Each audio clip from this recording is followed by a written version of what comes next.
both a pleasure and a privilege because what you were just talking about fits, I'll put it lower, I'm short, fits really well with what I'm going to talk about tonight because government is redefining its relationship with the private sector. And the whole idea of the professionalization, the discipline, the strategic approach that's been taken fits very nicely with where the public sector is evolving. Now, let's see. Oh, there we go. Where do we just go?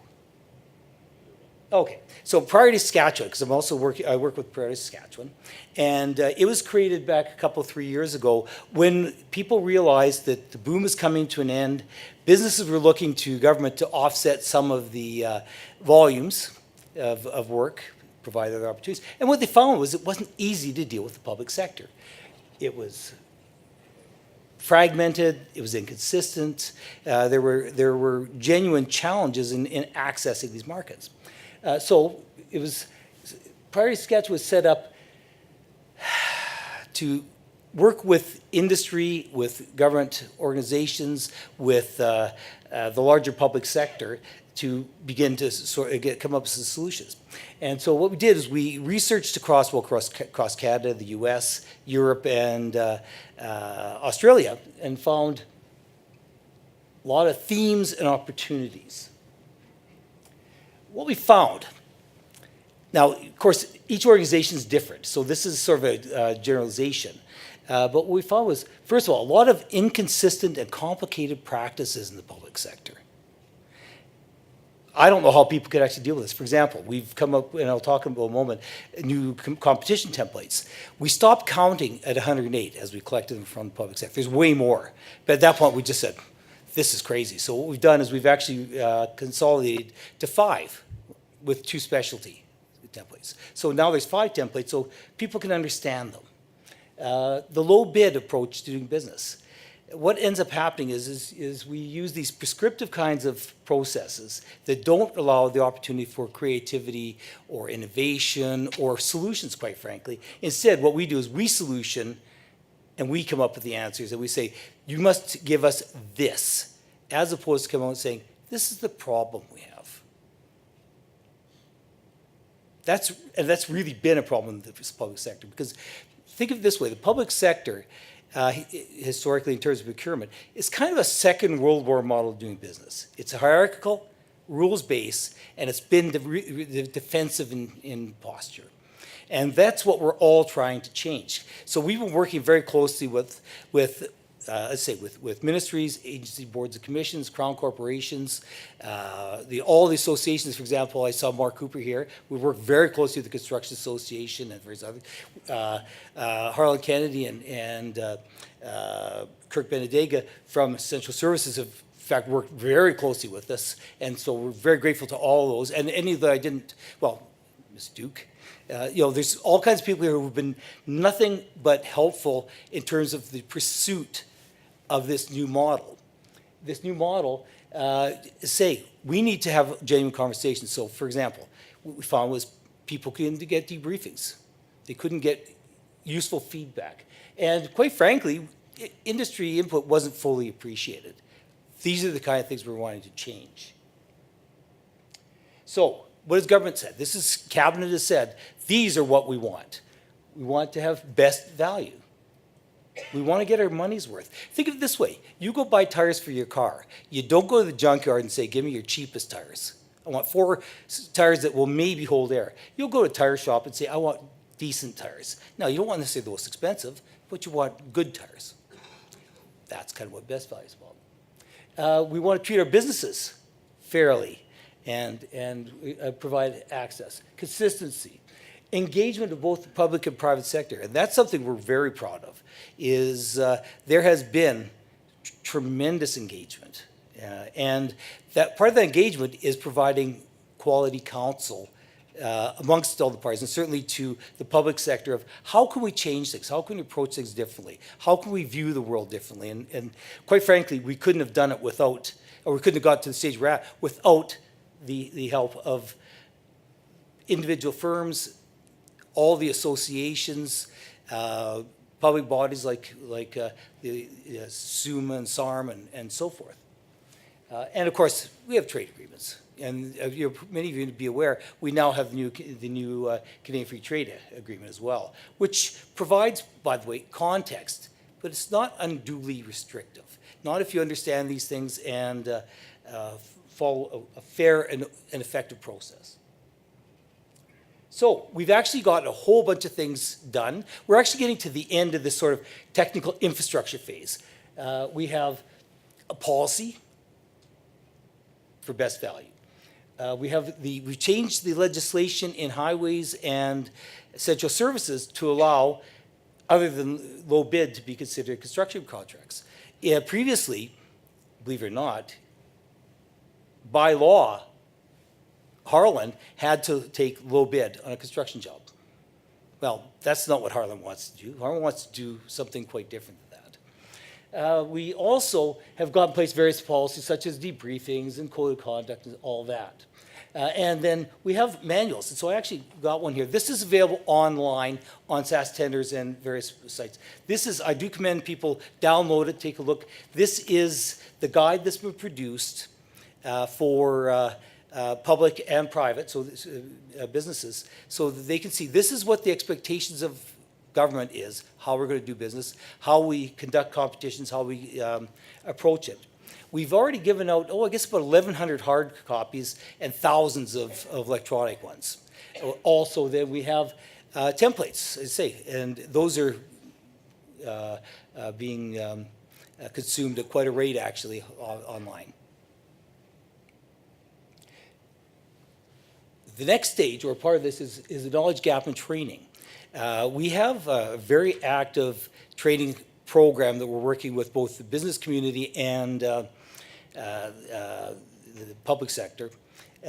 We've now trained about 650 public servants in best value procurement, 350, give or take, businesses as well. And we've spoken to literally thousands of people. We've spoken at all kinds of different conferences and gatherings, and we met with the School Board Association, the hospitals, healthcare, and so forth, all of whom are seeing this approach as a much better way of doing business. Because what it does, it provides, first of all, consistency. Hopefully it simplifies things, but most importantly, it focuses on solutions. Because that's what the new approach is fundamentally based on, is rather than being prescriptive, let's look at what we're trying to accomplish and then make sure we have a really good articulation of needs, and that follows, then you select or develop an appropriate process. Vendor management, something again was developed in concert with industry. The idea there is good companies should get points for consideration in the next competition. Companies who don't do well should get points. They're different points.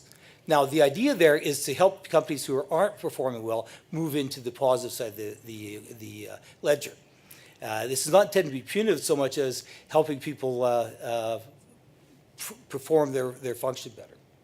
So, and so these, by the way, will be coming out in probably January, maybe December. We have to sit down with our advisor groups, because we have advisor groups made up of all the associations and many private sector interests. We've already reviewed this once with them, but we've made the commitment. We will go back, review it with them, see if there's any changes or if they have any concerns with it before we roll it out. Because the idea here, this needs to work for everybody.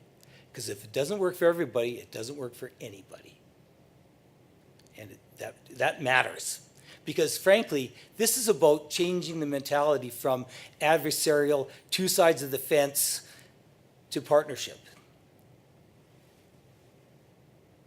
Oh, we're also looking, supplier development program, hopefully in January we'll be coming out with. And the idea there is work with our Saskatchewan companies to help give them access, to help them refine their skills or the capabilities, and provide opportunities in a developmental sort of way so that they can in fact compete and stand on their own. We have on staff the supplier development director from SAS Power, and this is quite an exciting initiative. And then, of course, we plan on replacing SAS tenders or augmenting SAS tenders with improved bidding and other kinds of technologies, make it more modern. So what does it mean? We have to think differently. Emphasis is on results and outcomes.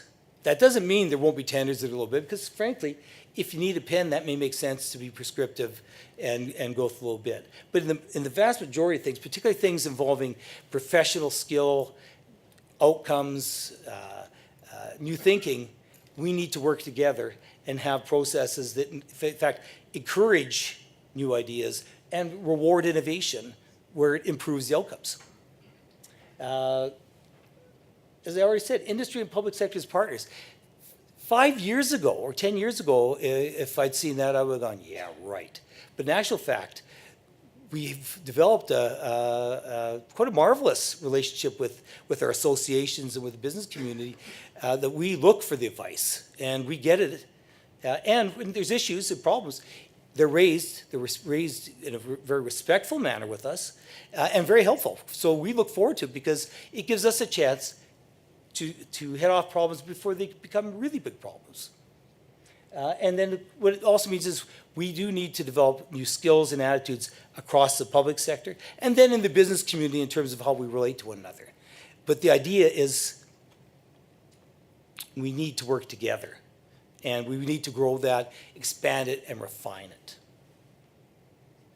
So to value, in a nutshell, it's about structuring and conducting your procurement in a way that allows you to identify the proponent or the proposal that actually represents the best possible value and outcome for the public sector.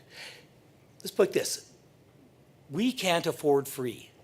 If it's too cheap and it's not a good proposal, not without the depth, without, for example, the kind of intelligence and information and judgment that things like BIM can do for us, we're not getting our money's worth. So we really need to think long and hard about how we structure and conduct our procurement. So we get that. Best value criteria, as you can see, it's whatever represents getting results of value.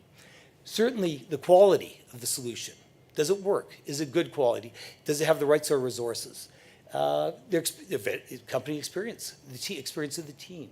Safety really matters. It really matters.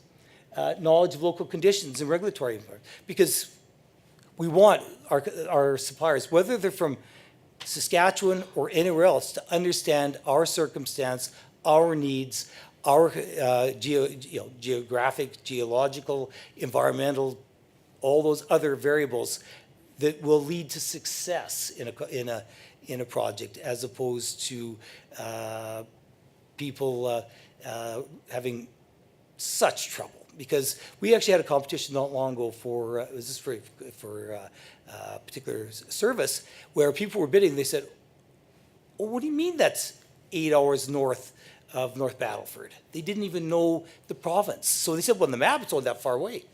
Well, it's a long drive. So it's important that people understand location, how to get a building permit, how to deal with winter, how to deal with all these things that are very real variables in any job.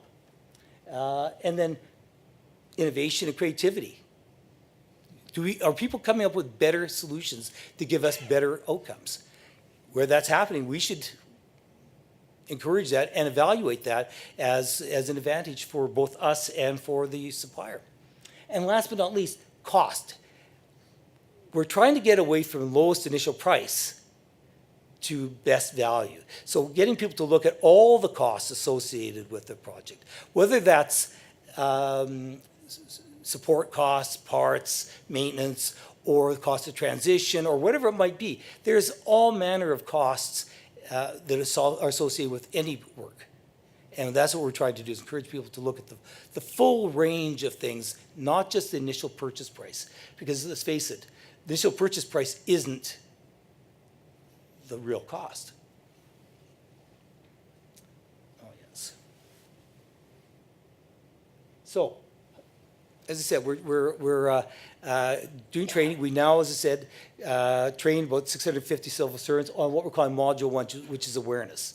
We are in December, Harlan's helping us on this, is we're developing what we're calling Module 2, which is teaching people how to apply the principles in conjunction with the guide or the work framework. And we're hoping to do some pilot tests and training in hopefully December, and then start doing larger scale training. Well, we're hoping to, hopefully. And then larger scale training in January, with any luck. What we're hoping for, quite frankly, is to have a really good mix of sort of traditional procurement folk, business people from each ministry and crown and other body. So you got the engineers, the architects, the IT folks and all that, so they're getting, and business people from the private sector in the sessions as well. We've had private sector folks in the awareness training, and it's worked out so well, because what you get is this wonderful cross-fertilization of perspectives. And people get a chance to talk. And a lot of these folks may never get a chance to talk. And so we're very much encouraging that. One of the things that's kind of sad is we've heard from so many people, you mean we can actually talk to the private sector? And we're going, yes, please, because you get to exchange ideas, find out what's possible, find out what the art of the possible is. Have those discussions that, yes, we all know that when there's a competition out, there's jurisprudence and there's rules that limit the conversation at that point. But before or after, why wouldn't we be talking? We should be. After all, we're spending your money. You're taxpayers. We want to make sure that there is a really healthy discussion. So, where are we today? As I say, policies and guides are online. There's all kinds of materials coming up. We have a whole bunch of other things that are going to be presented soon. Training process we're moving forward with.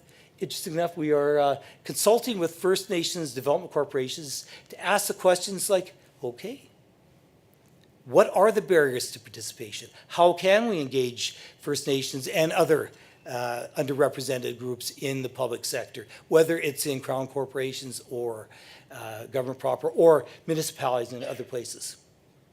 We are consulting with professional services. So what's happened is we started off initially with heavy emphasis on the more heavy industrial sector, but now it's expanded to everything from advertising agencies to legal services to you name it, because procurement is procurement and you want to achieve these things in however you spend your money.